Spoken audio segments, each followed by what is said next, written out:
Dadako po tayo sa ating coaches upgrade ngayong hapon at ang pag-usapan po natin ay how to make suggestions effectively.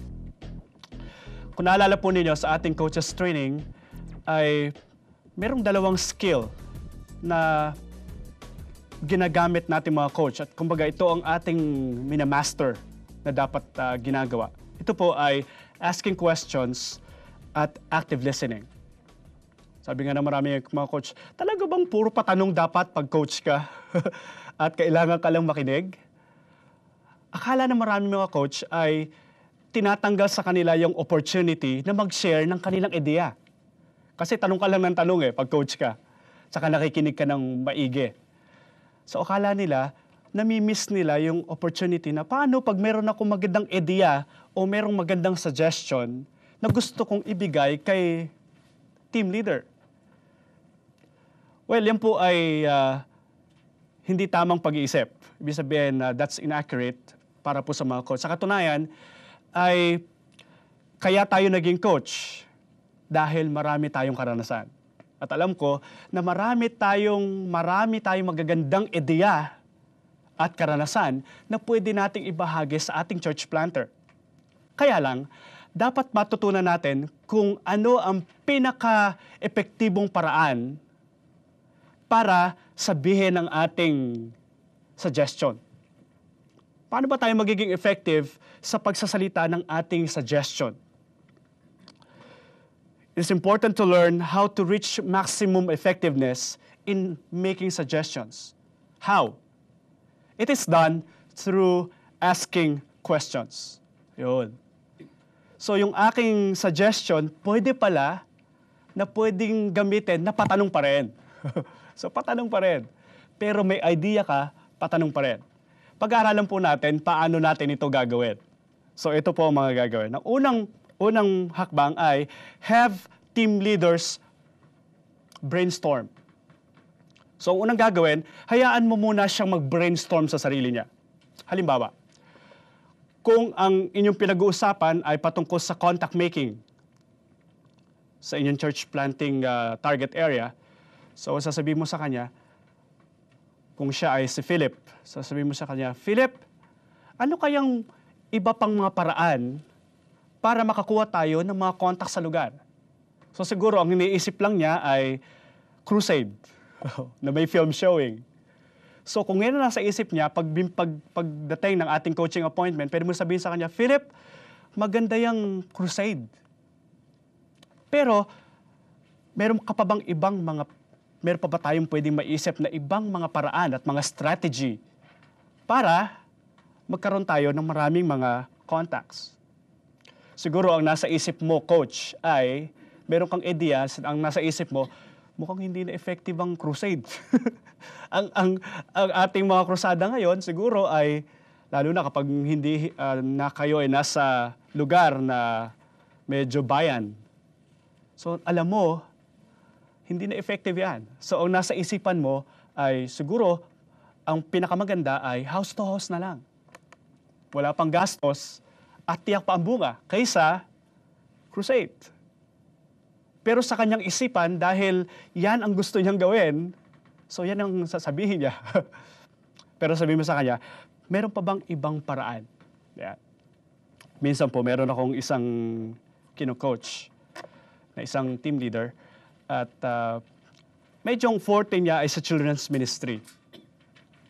Pero napag-usapan namin nung una pa lang namin na ang children's ministry gagamitin namin na paraan para abutin yung mga magulang. Ayun. Pero kaya lang, habang tumatakbo, para nakikita ko, hindi sinasadya. Ayun.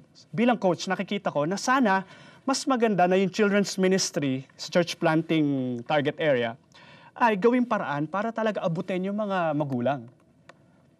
Kaya lang hindi nangyayari. So, sa pag-meet namin, sabi ko sa kanya,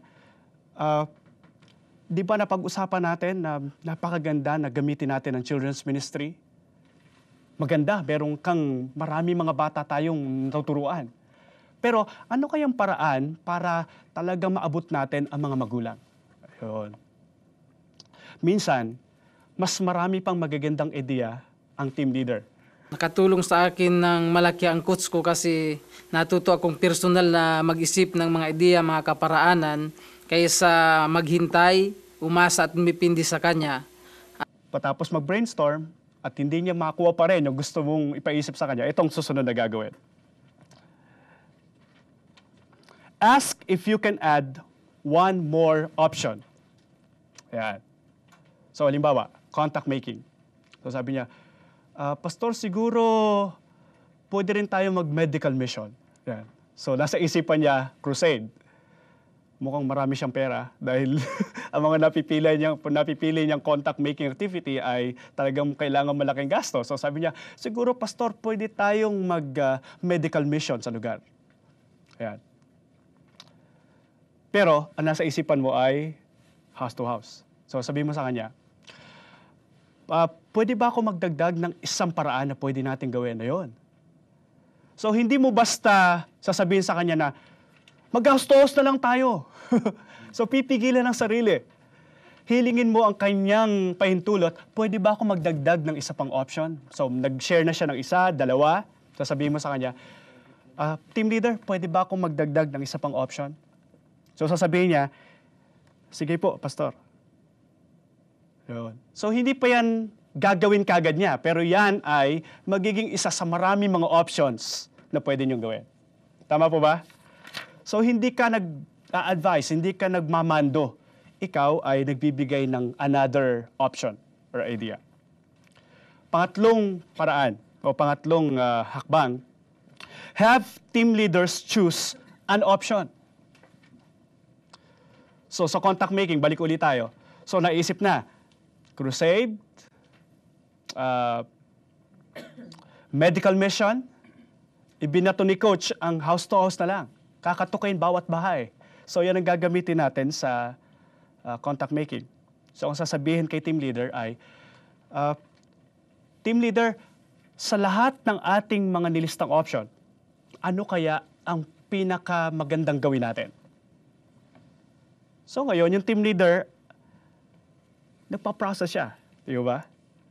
Hindi ka nagsasuggest ng parang sinusubo mo lang sa kanya. Pero ito ay patanong pa rin. Ano kaya ang pinakamagandang option na pwede nating gawin? Okay po ba? So, magpa-process siya. Magpa-process siya. At kadalasan, mapipili niya yung nasa idea mo. Pero how about kung hindi niya piliin yung suggestion mo na alam mong tama? Halimbawa, ang sasabihin pa rin niya, hindi, pastor, sa palagay ko, ang pinakamagandang karanasan sa karanasan ko ay crusade. Crusade talaga. Ayan, talagang crusade. So, anong gagawin pag ganyan? Ito pong huling hakbang. Evaluate the option chosen. Ayan. So, from among the options, pinili niya, crusade pa rin.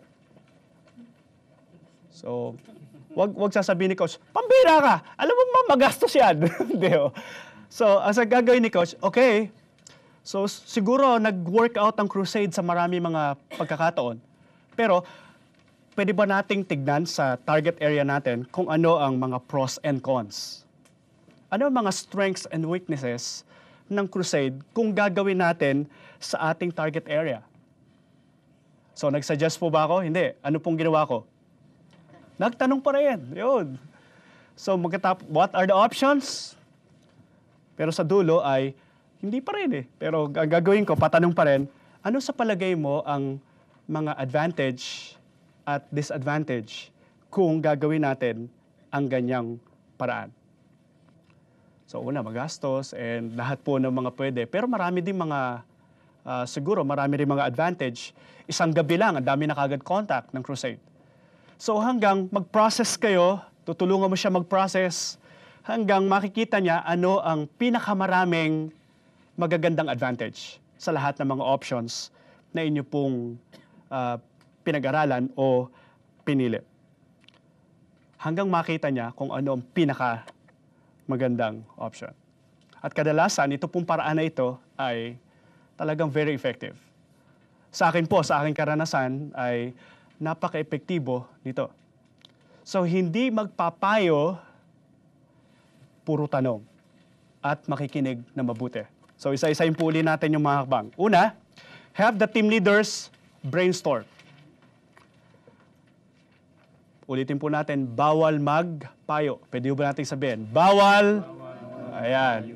So magtatanong lang at makikinig. So una, tulungan natin ang leader na mag-brainstorm. Pangalawa, hilingin sa kanya kung pwede ka magdagdag ng isang pwedeng gawin, isang option. Pagkatapos, pangatlo, sa lahat ng mga option, tatanungin siya, ano kaya sa palagay mo ang pinakamagandang pwedeng gawin natin sa lahat ng mga options na ating nakita? At panghuli, evaluate ang napiling option. Minsan, napili na yung pumili na siya, nababago. Minsan naman, yung napili mo na sa palagay mo maganda, lalo pang tumitibay na talagang pastor, sasabihin niya, Coach, talagang ito yata ang pinakamagandang approach na pwede natin gawin, o strategy na pwede po natin gawin.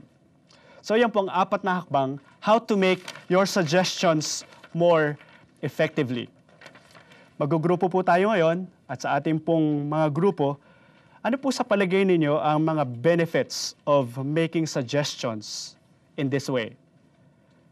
So yung mga suggestion natin, imbes na isubo lang, ay ipapaproseso natin sa ating team leader. Kung ganitong paraan, ano mga nakikita po nating mga magagandang bagay? Sige po, magkaroon po tayo ng pag-uusap. Sa loob po ng 3 minuto, pag-usapan po natin what are some of the benefits of making suggestions in this way. Hindi na po tayo magre-report patungkol dito, magbahagi na lang po. Sige po. Please pause the video for 3 minutes.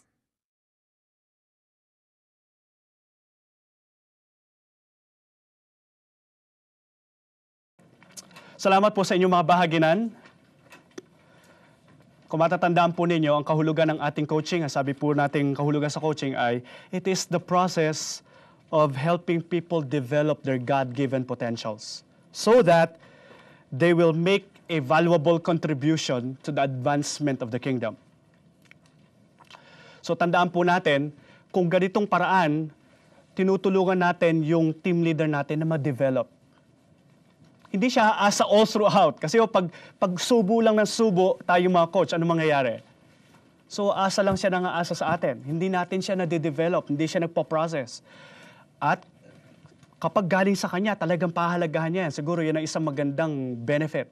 Pag nanggaling sa kanya ang ideya, pahalagahan talaga niya at gagawin niya. At sa ganyang paraan, nagaganap po natin na yung tao na yan ay made-develop sa kanyang potential at makikita po natin, magagawa niya yung gusto ng Panginoon at inilagay ng Panginoon sa kanyang potential. Talagang magpa-progress siya, madi-develop siya, at lalong lalawak ang gawain ng Panginoon at magkakaroon siya ng magandang contribution sa paglawak pa ng gawain ng Panginoon. So, nawa po, tulungan tayo ng Panginoon as we develop our team leaders. God bless you po.